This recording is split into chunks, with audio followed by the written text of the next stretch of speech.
On today's episode, we're going to compare Thatcher Demko to chocolate, like the best chocolate in the world. And then we're going to compare Kevin Lankinen to Willy Wonka. And we're going to make it make sense. Let's do this.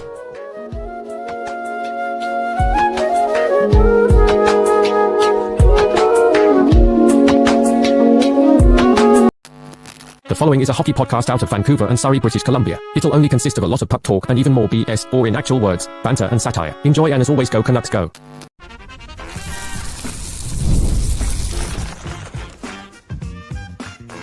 You're Locked On Canucks, your daily podcast on the Vancouver Canucks, part of the Locked On Podcast Network, your team every day. Ah, Kyle, you sensual bastard. You're making me hungry. You're turning me on. Speaking of being turned on, welcome to another episode of Locked On Canucks. I'm Trevor Beggs. That guy's Kyle Bowen, and this show is brought to you by FanDuel. Download the FanDuel app now by visiting FanDuel.com and win $300 in bonus bets if your first $5 bet wins. Coming up on today's episode, Kyle's going to tell you why he's betting his life savings on Kevin Lankinen starting tomorrow for the Vancouver Canucks and why that makes sense, getting the plan off the ground right now. Let's talk about the main advantage the Canucks have over the Oilers tomorrow night and how much should Kevin Lankinen play this season for the Vancouver Canucks. We'll also get into some more news and notes from last night and again preview that game against the Coilers. Man, so Kyle, tell me, man, you're Kevin Lankinen's biggest fan. You got your JT Miller tattoo removed, and now it's a Kevin Lankinen tattoo, man. Tell me about it. Dude, come on, man. Come on. We got to stick to the plan, or we got to set the tone. You notice how you and I are so excited to see more Thatcher Demko? Like, so addicted to it, and this always happens, right? We talk about it with Green, Boudreau, Rick Tocchet. Rick Tocchet had a playoff spot secured in January, and he still took a hit of that Thatcher Demko every single day. You know what I'm saying? Because he's so much fun to watch, and the Vancouver Canucks are the Vancouver Canucks. They're not stacked like Florida. You know what I'm saying? But they could still win games because, as Trevor alluded to last night on the postgame show, Thatcher Demko himself could win a lot of games for this club, like a lot of games. Elite when he's healthy and at the top of his game, and it's clear he's there. And this could get addicting to, play him on primetime television, Edmonton, Juggernaut, McDavid, Draisaitl, do the math, Mike Comrie, Peter Sikora, Ladislav Schmid, Jared Stoll no longer there. You know what I'm saying? Do the math. It's a big opponent, and Demko's looking good. You want to play him, but couldn't this also be the moment to tell the NHL that this is Swayman and Olmark, this is Corey Schneider, Roberto Luongo? We got two elite guys. Bleacher Report ranking us in the bottom 20. What was it, 21st when it came to goaltending combination? Overall, man, 21st overall. Bulletin board material. Isn't this the time to set the tone and tell the NHL and also tell Kevin Lankinen? We believe you can give us that quality of goaltending too. You know that, right? And just lay off the Demko and just set the tone with the plan, Trevor. Yeah, I look, here's the thing. I think just based on how well Demko played last night, the fact that you're going up against Connor McDavid and Leon Draisaitl, the Edmonton Oilers, the Stanley Cup favorites right now, according to FanDuel after Barkov's injury, I think this is a game where you play Thatcher Demko, man. I'm hitting the button right now, man. Let's get into it here on Locked On Canucks.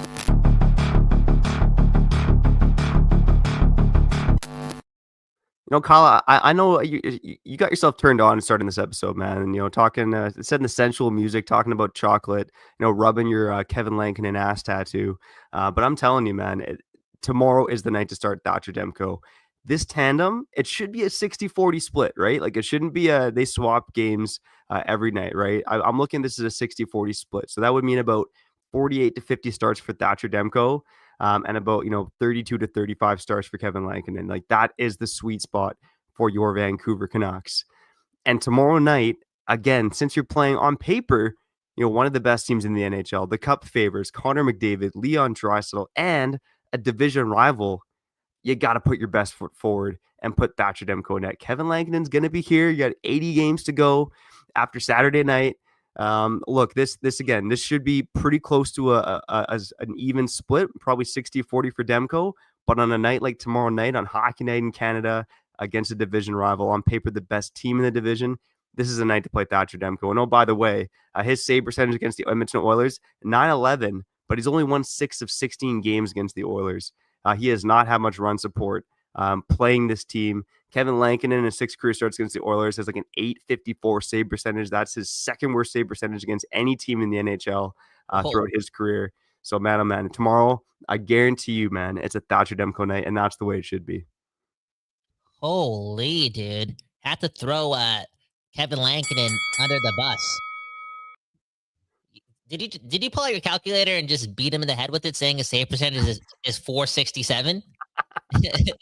And how many games against the Oilers? Look, I get it. And, let's move off from, I guess, the obvious. Like, Demko is getting the start tomorrow, right? I guess. I just want to preface that it's so important for this team to believe in Kevin Lankinen, even when they have Thatcher Demko at their arsenal whenever they want. And he's so competitive. He's always going to say yes. Even with all these knee surgeries, he's going to say yes. Oh, you need me? Of course. But somebody, to me, again, based on a couple of things, right? Obviously, Thatcher Demko's passed, but, what we need from him moving forward. Like, I don't care how good this guy looks and how bad Lankinen may look early on. You never know. You just never know. Momentum's a hell of a thing, and you just never know. They have to continue to have faith in plan B, because let's say you do give only Demko 45 starts this year, 47, 48, you make the playoffs, at least in your back pocket that, you know what, he's probably rested enough to play every single night in the playoffs. You know what I'm saying? Like, they do their mental math, and it's like, 7-game series. We only play Demko 48 games. 40. It's a guarantee he's not going to get. There's no wear and tear here. He's ready to play every night. Every night. Well, every other night. Game 1, game 2, game 3, game 4. Like, make sure no matter what, you're playing him 50 games max. And I don't care how bad Lankinen looks. Find a way to give him momentum. Find a way to instill confidence in him no matter what. That's got to be a plan of action for this Canucks team. Because in my opinion, Kevin Lankinen is the real difference maker. He doesn't allow us to take a hit of that drug, and that's over abuse Thatcher Demko. It's satisfying. I know, Trevor. Yesterday I got that itch watching him play, and just remembering like the athleticism, remembering his will, and just being so proud of his courage too. Like the fact that he's already doing the most post all these injuries. Again, just shows you, man. This guy bleeds blue and green, and he's willing to bleed again physically for this team. 100%, Kyle. And look, even though Demko's starting tomorrow night, and you're gonna have to spend wait a couple days to really rub your Kevin Lankinen ass tattoo there. Looking at the Canucks' first 10 games, like Kevin Lankinen should start for them, right? Like, I'm just looking at the schedule right now, and here's kind of how I see it breaking down. You get the Oilers tomorrow night. I think that's a Demko start. Blues after that, Lankinen. Stars after that on the road, Demko. Blackhawks, Lankinen. Capitals, Demko. Pittsburgh, Lankinen. Preds, Demko, and then they're back at home against the Canes and the Oilers in the back-to-back. You give Lankinen one, you give Demko the other. And again, that's your Canucks' first 10 games. That would be 6 starts for Demko and 4 starts for Lankinen. Yeah. That's how it should be in every 10-game stretch of this season. Because, Kyle, like you've alluded to, Kevin Lankinen is this guy's tossed around a lot of X factor, but he is, in my mind, the biggest X factor on the team. The reason why this team didn't hold on to Archer Shilovs is because they don't trust Thatcher Demko's health. And how could they? Because he's never been healthy in a full NHL season. This team needs to make sure they don't overwork Demko. They need him to make sure that he's around for playoff hockey, because we know that guy can be a dog in the playoffs, man. I'm flashing back to the bubble here on a Friday, 2020 vibes, man. Yep. Demko can be that guy as long as you don't overwork him. And that's why they gave Kevin Lankinen that contract. And while some around the league might look at that as an overpayment, I think that's a contract that the Canucks had to make. I was saying all offseason, everydayers who were tuning in a few months ago know that. I said the Canucks are trading Shilovs because they need Kevin Lankinen, and we're about to see the reason why coming up here. Yep, 100%, man, 100%. Kevin Lankinen, the most important player. Again, it's Quinn Hughes, and then it's Elias Pettersson and Kevin Lankinen. Because just when it comes to like most important players, based on not, yes, at some level, some uncertainty. Like, is Kevin Lankinen for the second time in his career, or maybe the third, if I do the math correctly, is he able to be a top 20 goaltender for 30 plus games? Let's see if he can do it. Okay, I believe he can because he reads books. Anyways, comments. Okay, Rollins saying leave Demko in. Bobby Bluger saying I'll go with Begsy on this one. Get Thatch cooking. Okay, well, I'm just saying don't leave it in the oven for too long, Trevor. That's a Canadian saying, right?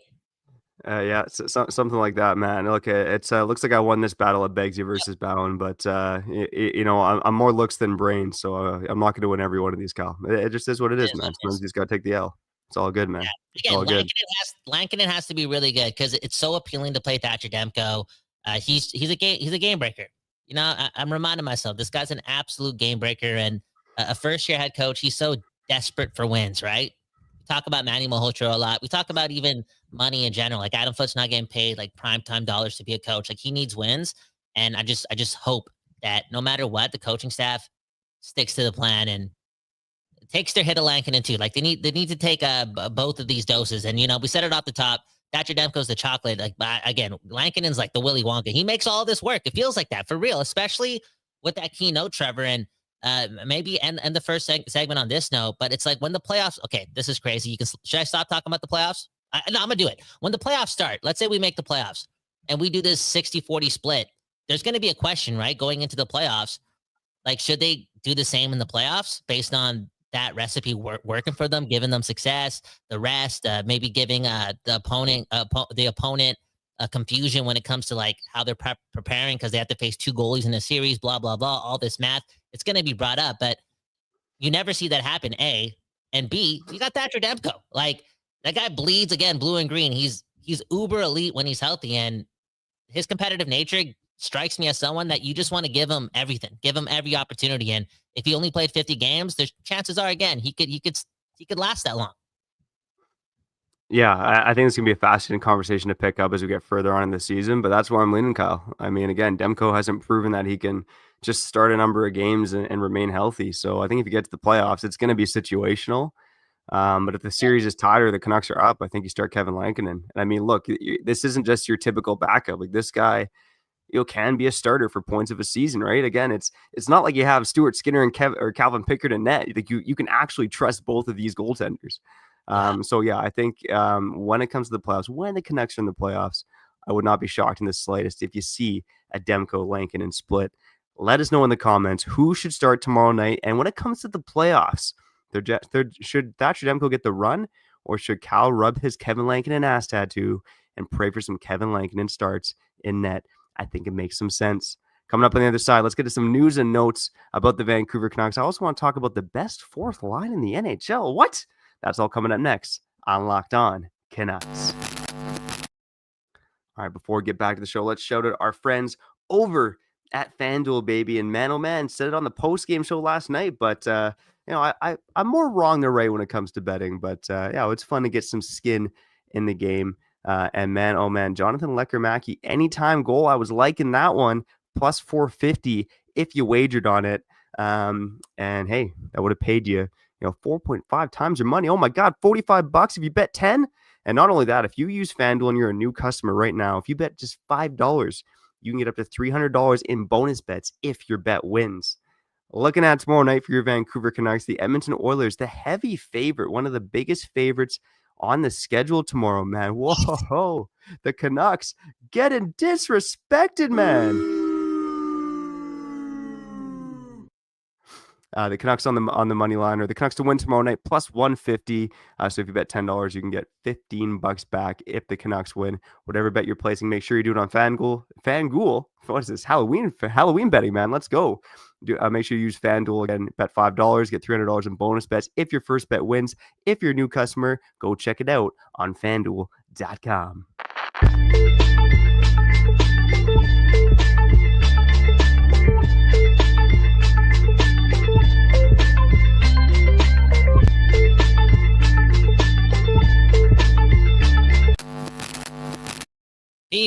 People, we back doing this, and that's talking about the Vancouver Canucks and not talking about our lives, man. Trevor, man, how you doing? It's been weeks and weeks and weeks. I'm not asking that question. Again, we're not friends anymore. We're colleagues. Okay, this is show business, not the show. It's been how's life, man? Like the first month of a kindergarten student father, you know, like you're living a different life, full-time Big J journo, all while still trying to be a Canucks fan. Like this is to me, this is Operation Impossible. Like to be a father, then be a Big J journo who's supposed to get rid of his bias. Like it would be impossible for me to be a Canucks fan. But here you are, again, waking up your whole family when Brock Besser scored a 5-1 goal against the Calgary Flames, bro. Oh, dude, I was going nuts, man. I was going nuts for a goal in a 5-1 game there. But no, I woke up my family just hooting and hollering for Archie Baines on the penalty kill, man. Let's go! But yeah, man, no regard for my kids when the Canucks are on, man. Just a true asshole dad in that regard. But life is good, man. You know, cheers to you, Kyle. Cheers to the listeners. It's Friday afternoon at 2:10.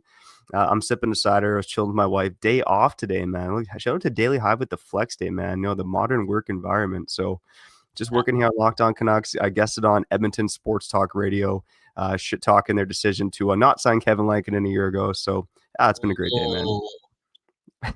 Damn, bro. This guy goes into enemy territory and says, yo, Stuart Skinner's not even making the World Hockey Championship team, okay? Let alone the Olympics. Trevor, man. I got one funny story to say before we get on here. But so I was on Edmonton Sports Talk Radio, host Hernan Salas and Yukon Gage, and I made a joke about like, what was the joke? Basically, when the Canucks had their bad defense under Bruce Boudreau, I'm like, even you guys could have skated and scored. I looked up afterwards. Yukon Gage actually played in the NHL, although he was a goaltender. So whoops, my bad. That's life, man. That's life, man. Right. It is what it is. Speaking of life, again, we got to get to the comments. And what are we doing here? It's everyone's show, not just ours. And I think Trevor just drops his tea everywhere. So Trevor, if you need a towel and a new pair of pants, go get it, man. Okay, man. This one comes from Surrey's own Aaron Phillip. He's saying, is it inevitable that Canucks fans will overreact to every win and loss? It's been that way my whole life. Yes, that's what happens when you take substances. He's also saying, Aaron Phillip is also saying, I'm sorry, Trevor has good looks and brains and even a good heart. If you're Trevor's wife, you got to pick up your game, yo. You got to step it up. This is the exact sentence you want to use on the Christmas card in a couple months. Hey, baby, you got good looks and good brains and a good heart. Because if my girlfriend wrote that to me, bro, come on, dude. You don't even know. You don't even know, man. Play the jazz music. Man, oh man, that means a lot coming from Aaron Phillip, a dude with one of the best smiles of all time. So shout out to Aaron Phillip, another Surrey brother, man. And what made me happy is when I was on Edmonton Sports Talk Radio there, they asked me about R.C. Baines last night, so I got to spend about 4 minutes gushing about R.C. Baines blocking shots, making an impact on the penalty kill, making great defensive plays. I mean, look, Kyle, maybe I'll ask it this way, and I do want to talk about the fourth line a bit, but okay, I know it's just one game. It's prime overreaction season, babe. You're going to hear us say that a few times in October. Is the Canucks forward depth better than we think? No, it's just one game. Relax, buddy. We played the Calgary Flames. No, but again, to me, tomorrow's a big game. Am I going to say it's a do or die? Of course I am. Of course I am. Okay. No, why are you laughing? It is. It's do or die season already. I want to see the tone being set. You know how important it would be for this team to beat the Oilers on a Saturday night? Like, just get the dub. In any way, shape, or form, get the dub. All in all, to answer your question, like, dude, like, that's one thing I'm not going to overreact to is like a win against the Flames in any regard, especially for an offense that was sleeping for like 40 minutes. Let's be honest. Let's be real. But all in all, that could all change tomorrow. I mean, if they score 4 goals tomorrow, which should be easy, they're playing a shooter tutor. Who would you rather play, a shooter tutor or Stuart Skinner? A shooter tutor, for sure. Yeah. Yeah. No. I'd rather play Stuart Skinner. Come on, man. No, look at that guy. Look, and looking at the stats, looking at how the Canucks goalies have performed against the Oilers in the past.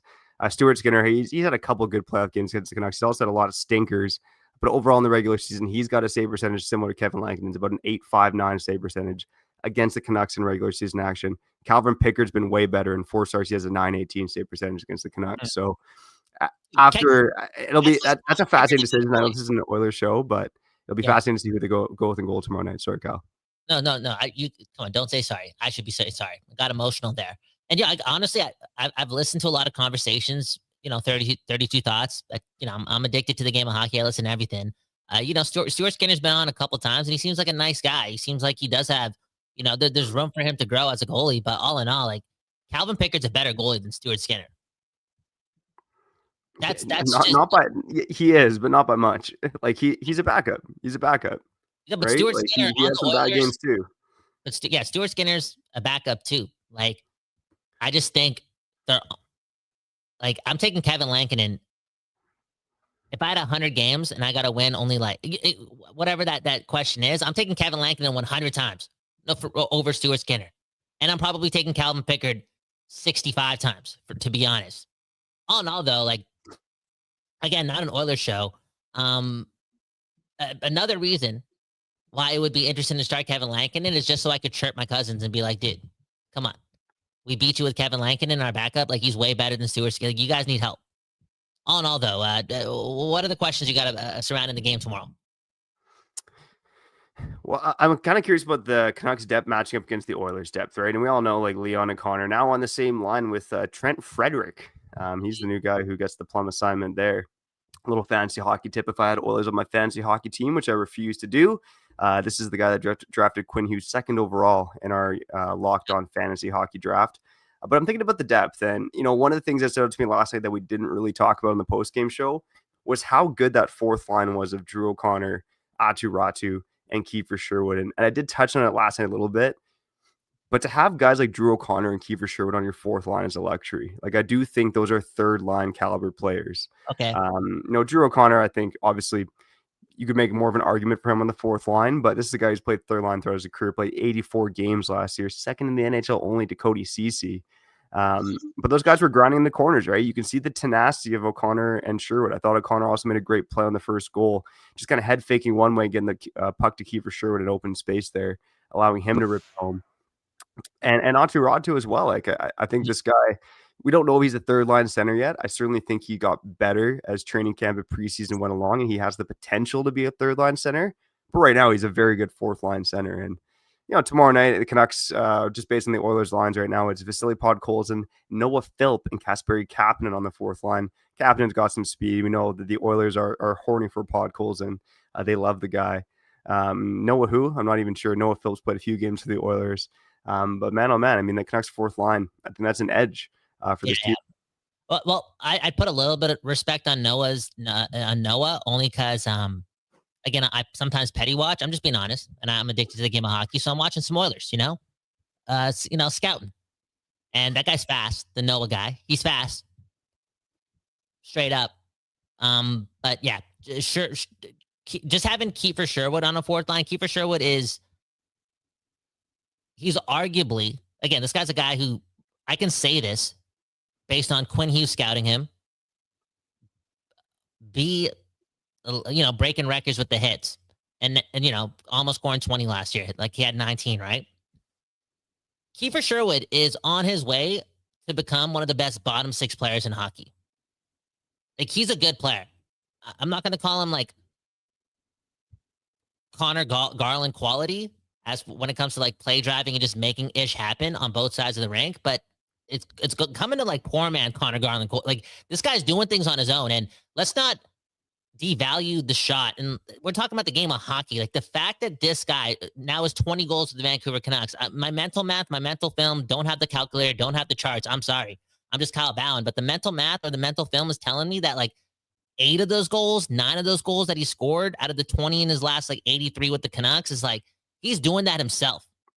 Like, of course, Drew O'Connor, Dylan O'Connor, Kevin O'Connor made that pass to Kiefer Sherwood. But, like, if it's not Sherwood shooting that puck, because now it's confirmed, this guy has a lethal shot. He's not scoring that goal against Wolf. Like, was it a bad goal or was it a perfect shot? I'm going to say it's a perfect shot. Kiefer Sherwood has that in his toolkit. And, oh, yeah, he bangs. He bangs. And he bangs again, and he bangs again, and he bangs again. And he never stops. He's a piece of shit, too. People hate playing against him. He's mapping this out for himself, like one of the best bottom six players. And yeah, if you have him on your fourth line, you have an advantage towards, other fourth lines. That's just the truth. Yeah, 100%. And to be frank right now, I think the Canucks right now maybe have 2 third lines, right? Like, Aatu Räty's playing more than Braden Coots, for instance, right? And they're definitely sheltering Coots and Lecker-Mackey and that line with Evander Kane. But But still, just really impressed from what I saw with the fourth line last night, which says something because I think Pettersson and Besser with DeBrusque had their moments. Keedle, Garland, and Baines, I think, was easily the best line on the night for the Canucks. And then that fourth line played really well. And the third line, I think, wasn't as noticeable to even strength, but they were fine last night, right? And again, you got a fresh 21-year-old and an 18-year-old on that line, two raw rookies. You can't be expecting the world from them, but they held up last night. 100%. Now, Trevor, before we get to the other side and read a bunch of comments, to end it on the Kiefer note, one more question. Do you sign him now? Well, according to Dan Jardine, they should sign him now, but that's a tough question, man. Let's get to the other side and give you some time to think on that one, man. Let me formulate my thoughts because there's pros and cons to that one, man. That's a loaded question. Let's get to the other side. You're listening to Locked On Canucks.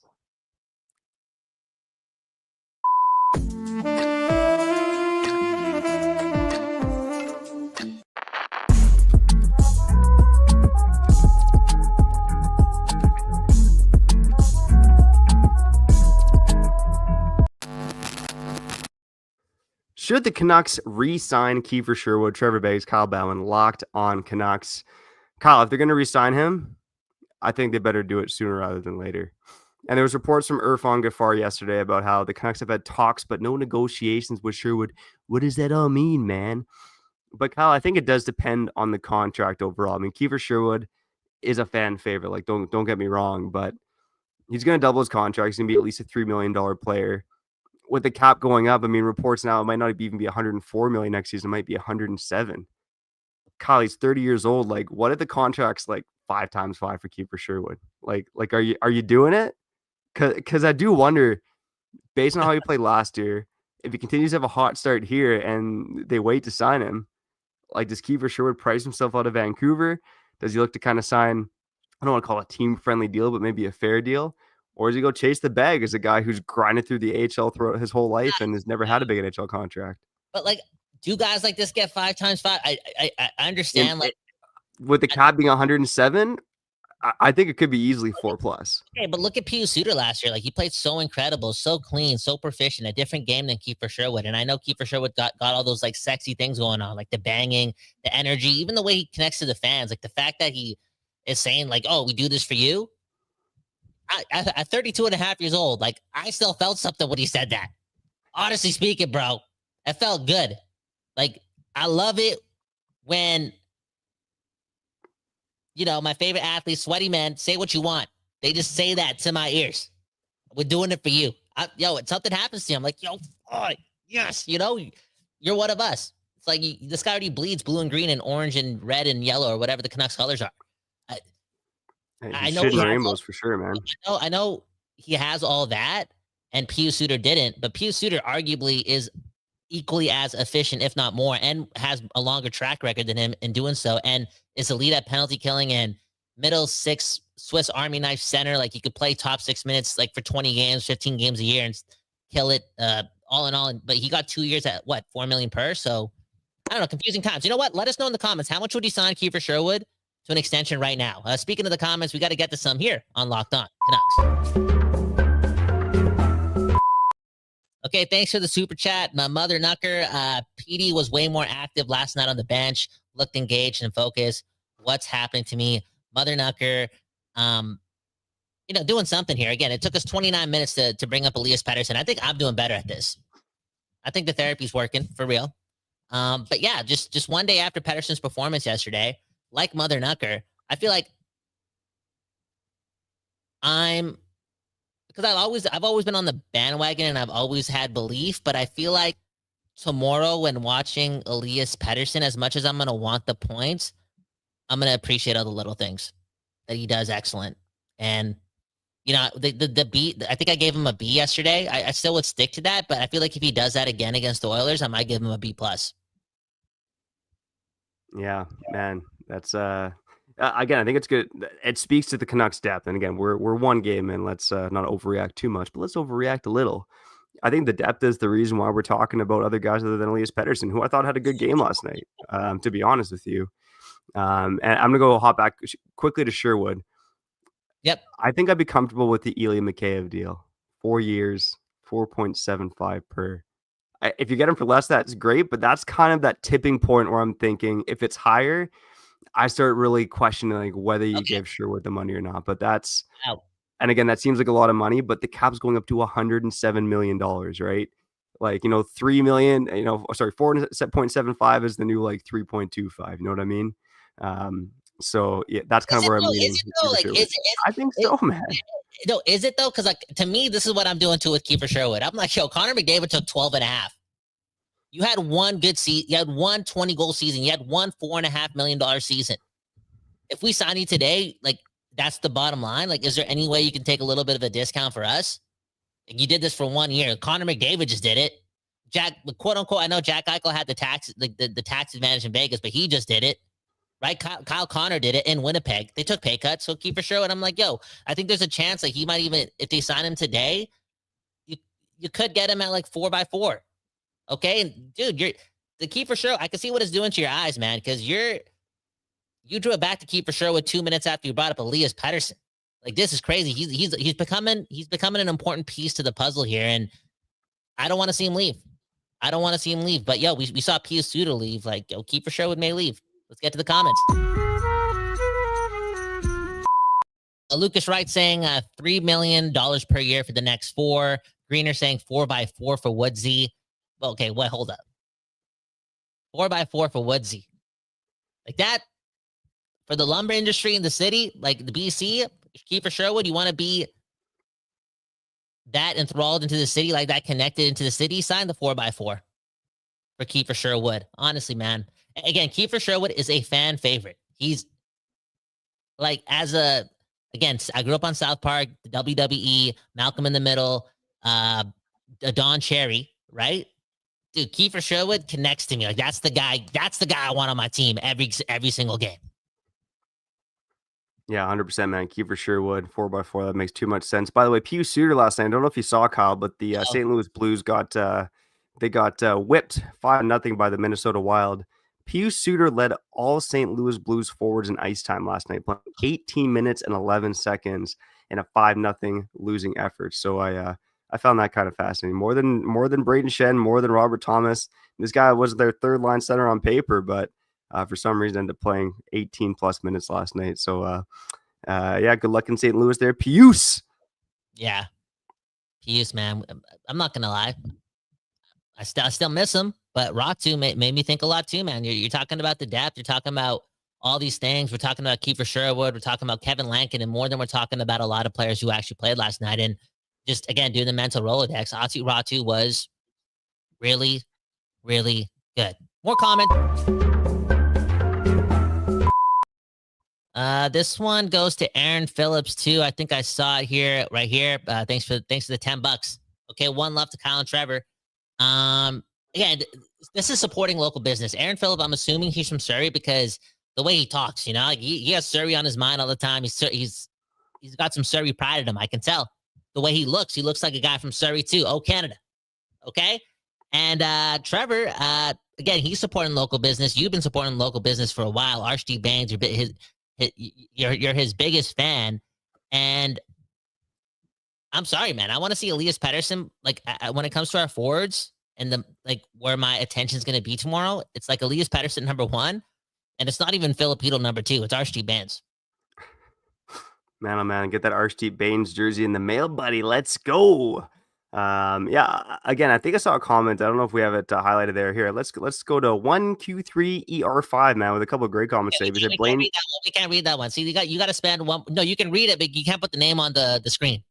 Because this is what happens when you're not on the internet a lot. Trevor is a hippie. It is what it is. Can you see it? Like, look how he's using.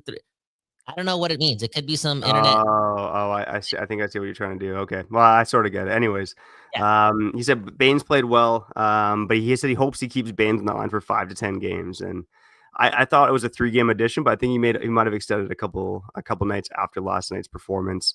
And I think playing with Hedl and Garland too, like, Baines doesn't have to be the driver on that line, obviously, right? I think it's a good spot for Baines, and it was a good first night for him to show that that he can play in the top 6, at least for a short period of time. And I'm really curious to see how it looks tomorrow night against the Edmonton Oilers. The same commenter also asked me a nice question. How do I discipline my kids? Easy, man. I show them. I show them clips of Jim Benning's press conferences. Wow. Again, Jim Benning press conferences, man. I don't know what's worse, watching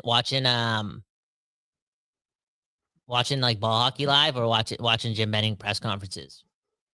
Jim Benning press conferences, for real, they reminded me like of scenes from like the Trailer Park Boys. Like, honestly, it felt like this was like some comedy. You know what I'm saying? Last comment.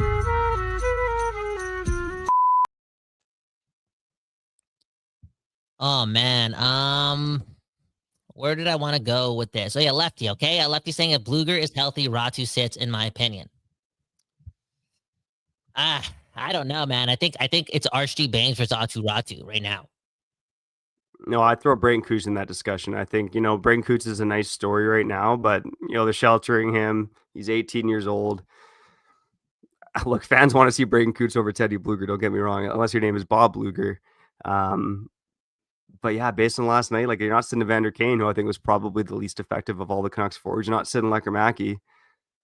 I think it's probably between Ratu, Coots, and RG Baines. Tell me I'm wrong, Kyle. I think I'm already convinced Coots is playing forever here. Okay, that's just me. I got the last comment. Okay. Well, one left the lefty. He's saying, nice to see a Swede with a mean streak. I don't think we've had this type of player before. People have brought up Edler when it comes to DPD or Oland and other stuff. I get it. And honestly, he's more Oland than Edler by far and away. I think it's still wait and see if he has like the base layer of puck skills that Matthias Ohlund had in his prime. Because again, we haven't seen like a lot of consecutive clean games from Elias Pettersson. But nonetheless, yeah, his physicality is put in respect back on the name. Like, I wonder if like I'm being nicer to Elias Pettersson because Elias Pettersson is he's becoming a fan favorite again. It's pretty. How is it fair? Can we make a segment on the show for the post-game show, like, and just ask the question, who was better, Elias Pettersson or Elias Pettersson? That's got to be a segment for the show. Elias versus Elias.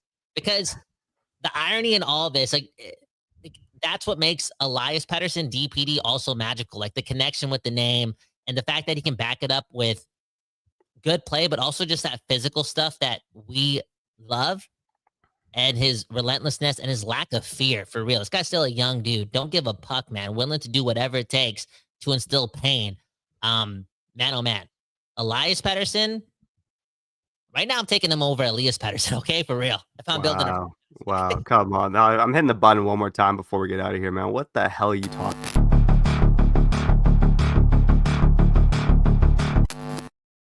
Kyle, I know you probably got the number 25 tattooed on your right butt cheek, along with the Kevin Lankinen tattoo on your left butt cheek. But come on, man. Elias Pettersson is the reason why the Canucks may do things in terms of, making it to the Stanley Cup Finals, maybe even winning a Stanley Cup. They need that elite forward at the top of their lineup. And, I get getting horny over DP, and I love that comment because maybe he is the meanest Swede in Canucks history. I'm trying to think back. I don't think, Edler had his moments, but I think DP's got more of a mean streak. But come on, man. Elias Pettersson is, the Canucks are mediocre without Elias Pettersson playing like an elite player, man. So you got to be Team Elias, man. Come on, wipe that DPD bias out, man. I know you're getting hypnotized, man. But Elias, if the Canucks do great things with this current iteration of the Canucks, it's going to be because of Elias Pettersson, not Elias Pettersson. No, that was. I just said what I had to say because I absorb brain rot. When you watch like how-to videos, like, if you want to make it in the sports media, you gotta just say something.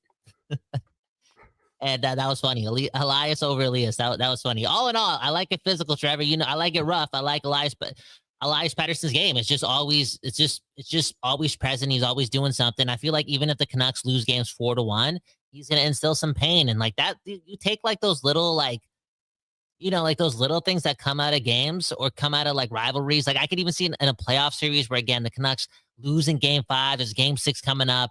There's like 1 minute left in the game, and DPD's like, I'm gonna make the next game harder for you. Like, I'm going to do something. I might injure, not on purpose, but he lays the boom. Like, he plays uber physical, man. And it's exciting. And I know we got to go. We're at the 40 minute mark. Elias Pettersson at times played physical yesterday too. I know he got roughed up in the boards. There's a physical heat. Kudos to Elias Pettersson for having the quote of the night when it came to that hit in general. Didn't put any blame on Weegar. I wouldn't say he put the blame on himself, but he broke down the play. He kind of did, yeah. He kind of put the blame on himself. He said, "Yeah, I gotta have my head up." Yeah, exactly, dude. And the fact that what's the defender supposed to do here? Elias Pettersson is so good with the puck that the way he dropped it off, how is Weegar supposed to know if he's just not going to pick it up again? You know what I'm saying? It's a quick game. All in all, though, Elias Pettersson comes back and he laid maybe one hit in the first period. He plays physical too, and he was engaged last night. And again, before I said RSG Baines and before I raved about Elias Pettersson, I told you tomorrow. Again, he might be matched up against McDavid and Draisaitl quite a bit. I know we got the road change and whatnot, but you're probably going to see a lot of that, and I want to see if he's up for it. 100%, man. I know. One more comment to the commenter who must not be named is Pettersson, an $11.6 million player. Ask yourself the question. He hasn't been that guy for 20 months, but based on how he played in one game last night in today's NHL, where the cap's $95.5 million, he's not that far off. But the bottom line is production. I believe he can get there. And Canucks fans, you better effing believe he can get there as well, or else this season's not going to be as fun as it was last night. Trevor Beggs, Kyle Bowen, Locked On Canucks. We got to get out of here. Thanks for tuning in on a Friday or whenever the hell you're listening to this. If you like what we're doing, you can subscribe on like on YouTube. Helps us out a lot on the podcast side. Go follow us. Leave a 5-star review. Boost us up from the doldrums that Locked On Canucks was before we took over 2 years ago. Go Canucks, go. Kyle and I should be back tomorrow night for the postcast here on Locked On Canucks.